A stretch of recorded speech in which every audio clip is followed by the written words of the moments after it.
নমস্কার বন্ধুরা, আমি উষা আবারও আরেকটি গল্প পাঠে আপনাদের মাঝে হাজির হলাম।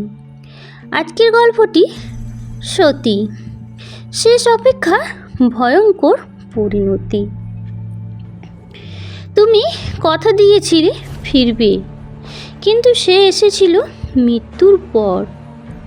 কলমে উষা, কণ্ঠে উষা। একটি হৃদয় বিদারক করুণ গল্প। গ্রামের নাম কাশীপুর। সেখানে বাস করত রমেশ, তার স্ত্রী সতী। নামেই মতোই মেয়েটি ছিল নরম মন, পবিত্র আর ভালোবাসায় ভরা। রমেশ ছিল গরিব কৃষক। সংসারে অভাব ছিল, কিন্তু ভালোবাসার কোনো অভাব ছিল না। সতী নিজের পেটের খাবার বাঁচিয়ে স্বামীর জন্য ভাত তুলে রাখত। একদিন কাজের খোঁজে রমেশ শহরে চলে গেল। যাওয়ার আগে বলেছিল, আমি টাকা রোজগার করে ফিরব সতী, তোমাকে আর কষ্ট করতে দেব না। সতী চোখে জল এসে গিয়েছিল। তুমি শুধু ফিরে এসো, তোমাকে ছাড়া আমার কিছুই চাই না। তারপর কেটে গেল কয়েক মাস। 1 মাস, 2 মাস, 1 বছর কেটে গেল। রমেশের কোনো খবর নেই। গ্রামের মানুষ বলতে লাগলো সে আর ফিরবে না, কিন্তু সতী বিশ্বাস হারায় না। প্রতিদিন সন্ধ্যায় গ্রামের শেষ মাথায় বটগাছের নিচে দাঁড়িয়ে পথের দিকে তাকিয়ে থাকত। বছর 3 পর একদিন খবর এলো, শহরে দুর্ঘটনায় রমেশ মারা গেছে। খবরটা শুনে সতী পৃথিবী যেন থেমে গেল। সেদিন রাতেই সে স্বামীর পুরনো কাপড়গুলো বুকে জড়িয়ে কাঁদতে কাঁদতে বলল, তুমি কথা দিয়েছিলে ফিরবে বলে, কেন কথা রাখলে না? এরপর থেকে সতী আরও স্বাভাবিক থাকলো না। প্রতিদিন সে একই জায়গায় গিয়ে বসে থাকত। লোকজন বলতো সে পাগল হয়ে গেছে। এক বর্ষার রাতে প্রবল ঝড় বৃষ্টি হয়েছিল। সতী তখনও বটগাছের নিচেই বসেছিল। হঠাৎ দূরে একজন মানুষের ছায়া দেখতে পেল। ছায়াটা ধীরে ধীরে তার দিকে এগিয়ে আসছে। সতী বুক কেঁপে উঠল। রমেশ, তুমি এসেছো? লোকটা কিছুই বলল না। কাছে এসে শুধু হাত বাড়িয়ে দিল। সতী হাসল। 3 বছর পরেও সেই প্রথম তার মুখে হাসি ফুটল। সে হাতটা ধরল। পরদিন সকালে গ্রামের মানুষ বটগাছের নিচে সতীর মৃতদেহ খুঁজে পেল। তার মুখে ছিল এক অদ্ভুত শান্তির হাসি, কিন্তু সবচেয়ে ভয়ঙ্কর ব্যাপার ছিল সতীর পাশে কাদা মাটিতে ওপর 2 জন মানুষের পায়ের ছাপ দেখা যাচ্ছিল। এক জোড়া ছিল সতীর, আরেক জোড়া পায়ের ছাপ বৃষ্টির মধ্যে হঠাৎ করেই মিলিয়ে গেছে। গ্রামের বৃদ্ধরা আজও বলে, সেদিন রমেশ তার সতীকে নিতে এসেছিল, আর সতী শেষ পর্যন্ত স্বামীর হাত ছেড়ে থাকতে পারেনি।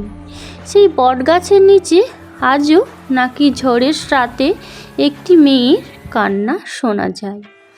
তুমি কথা দিয়েছিলে ফিরবে বলে, এখনো ফিরলে না। সতীর শেষ অপেক্ষা।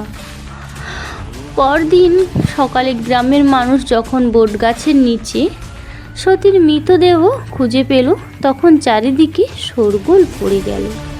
কিন্তু গ্রামের বুড়ো মধুসূদন কাকার চোখে হঠাৎ একটা জিনিস আটকে গেল। সতীর বুকের ওপর রাখা ছিল একটি পুরনো লাল গামছা। সেই লাল গামছাটি রমেশ সব সময় সঙ্গে রাখত। 3 বছর আগে শহরে যাওয়ার দিনও গামছাটি তার কাঁধেই ছিল। কিন্তু সেই লাল গামছা এখানে এলো কিভাবে? গ্রামের লোকেরা ভয়ে একে অপরের মুখের দিকে তাকিয়ে রইল। সত্যি শেষকৃত্য সম্পন্ন হলো, কিন্তু তারপর থেকেই অদ্ভুত সব ঘটনা ঘটতে শুরু করলো। প্রতিদিন গভীর রাতে বটগাছের দিকে থেকে কান্নার আওয়াজ ভেসে আসতো। মাঝে মাঝে কেউ কেউ দেখেছে একজন সাদা শাড়ি পরা এক নারী পথের ধারে দাঁড়িয়ে আছে। তার চোখ দুটো যেন কারো অপেক্ষাই করছে। একদিন গ্রামের এক রাখাল ছেলে সাহস করে রাতে বটগাছের কাছে গিয়েছিল। হঠাৎ সে দেখতে পেল গাছের নিচে 2 জন মানুষ দাঁড়িয়ে আছে, একজন নারী আর একজন পুরুষ। নারীটি মাথা নিচু করে কাঁদছে, পুরুষটি তার হাত ধরে ধীরে ধীরে অন্ধকারের দিকে এগিয়ে যাচ্ছে। ছেলেটি ভয়ে চিৎকার করে উঠতেই দৃশ্যটা মিলিয়ে গেল। পরদিন সে অসুস্থ হয়ে পড়ল। মৃত্যুর আগে সে শুধু একটা কথাই বলেছিল, ওরা 2 জন একসাথে চলে গেছে খুব দূরে। বছর কেটে গেল, বটগাছটি আজও দাঁড়িয়ে আছে, কিন্তু গ্রামের মানুষ সূর্য ডোবার পর আর কেউ সেখানে যায় না, কারণ তারা বিশ্বাস করে ভালোবাসার অপেক্ষায় যে হৃদয় সারা জীবন ঘুরেছে, মৃত্যু তাকেও থামাতে পারেনি। আর ঝড় বৃষ্টি রাতে যদি কেউ সেই পথ দিয়ে যায়, তবে কখনো নাকি শোনা যায় একটি নারীর মৃদু কণ্ঠ, রমেশ এবার আর আমাকে ছেড়ে যেও না। আর তার উত্তরে ভেসে আসে এক পুরুষের গলা, না সখী, আর এবার আর কোনোদিন বিচ্ছেদ নেই। তারপর চারিদিক নিঃশব্দ হয়ে যায়, শুধু বটগাছের পাতাগুলো কাঁপতে থাকে, যেন আজও 2 অপূর্ণ প্রেমিক প্রেমিকা আত্মা একে অপরকে আঁকড়ে ধরে রাখে, অন্ধকারের ওপারে হেঁটে চলেছে। গল্পটি কেমন লাগলো? গল্পটি যদি ভালো লেগে থাকে অবশ্যই শেয়ার করে দেওয়ার অনুরোধ রইল।